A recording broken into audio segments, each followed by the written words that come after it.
Mes manėme, kad radome visus Peppa Pig ir Ben ir Holly crossoverius. Klydome. Štai visi tie, kuriuos praleidome. Pradėkime nuo įrodymo, kad fėjos tikrai egzistuoja Pepos visatoje. Serijoje Dantų fėja, Peppa netenka danties, o tėtis kiaulė jai pasako, kad jei ji nueis miegoti, ateis fėja ir iškeis dantį į monetą.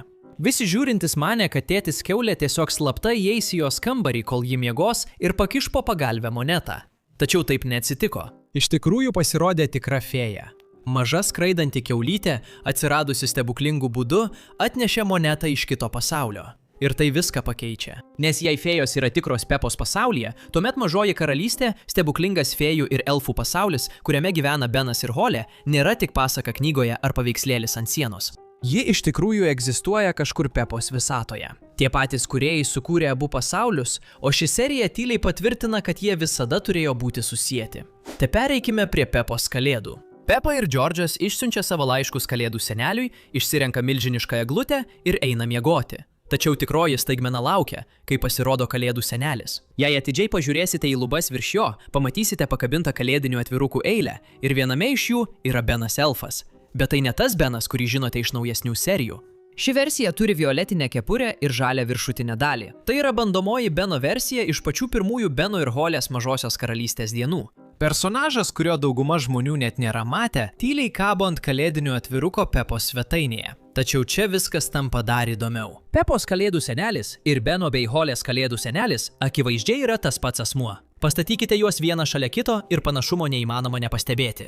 Vienintelis tikras skirtumas yra tas, kad Beno ir Holės versija atrodo jaunesnė ir lieknesnė, beveik kaip ankstesnė to paties personažo versija. Ir jei to būtų negana, balsų aktoriai viską daro dar įtartinesnį. Beno ir Holės kalėdų senelį įgarsina Richardas Wrightingsas, tas pats aktorius, kuris vaidina tėtį kiaulę. Tačiau Peppa Pig kalėdų senelį įgarsina Davidas Grahamas, kuris Beno ir Holės pasaulyje vaidina išmintingą seną elfą. Du aktoriai, dvi laidos, apsikeičia vaidmenimis.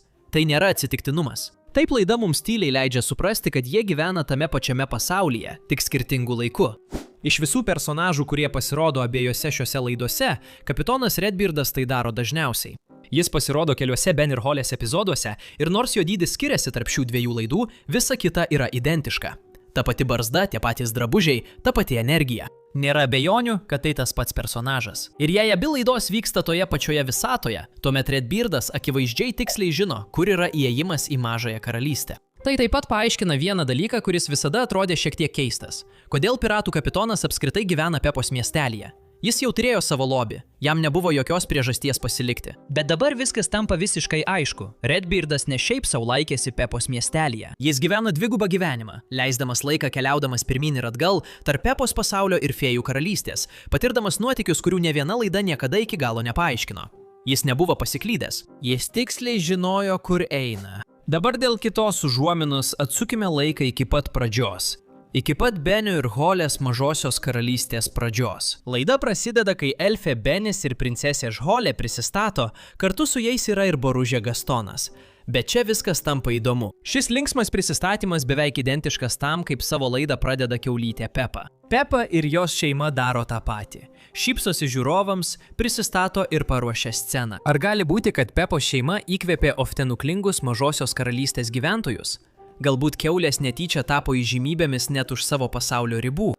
Štai viena detalė, kuri tampa akivaizdi vos ją pastebėjus. Net stebėsitės, kaip galėjote to nepastebėti anksčiau. Serijoje Pasakos prieš miegą tėtis kiaulė atsisėda paskaityti Peppai ir Džordžui prieš miegą. Viskas atrodo visiškai įprasta, kol nepažiūrite į knygą jo rankose.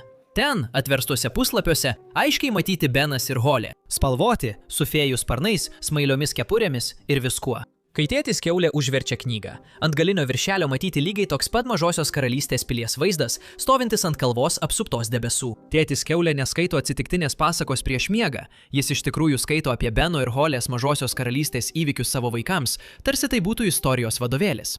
O štai vienas, kuris slepiasi visiems matomoje vietoje, serijoje Močiutės kiaulės vištos. Peppa ir Džordžas apsistoja pas močiutę ir senelį kiaulę ir mes susipažįstame su močiutės kiaulės vištomis – Džema, Sara ir Vanessa, taip pat su gaidžiu Nevilu.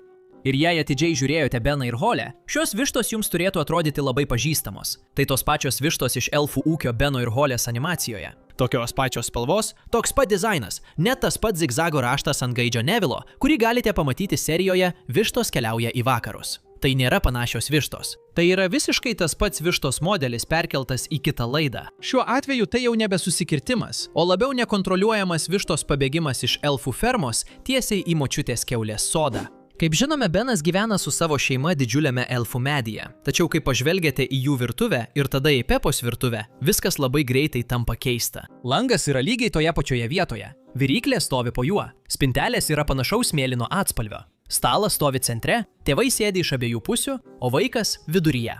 Šaldytuvas yra dešinėje, apkabinėtas raidžių magnetukais. Net ir kameros kampas atrodo identiškas. Tai nėra tik dviejų animacinių filmukų virtuvės, kurios atsitiktinai atrodo panašiai. Kažkas nukopijavo ir įklijavo kambarį, tik pakeitė gyventojus.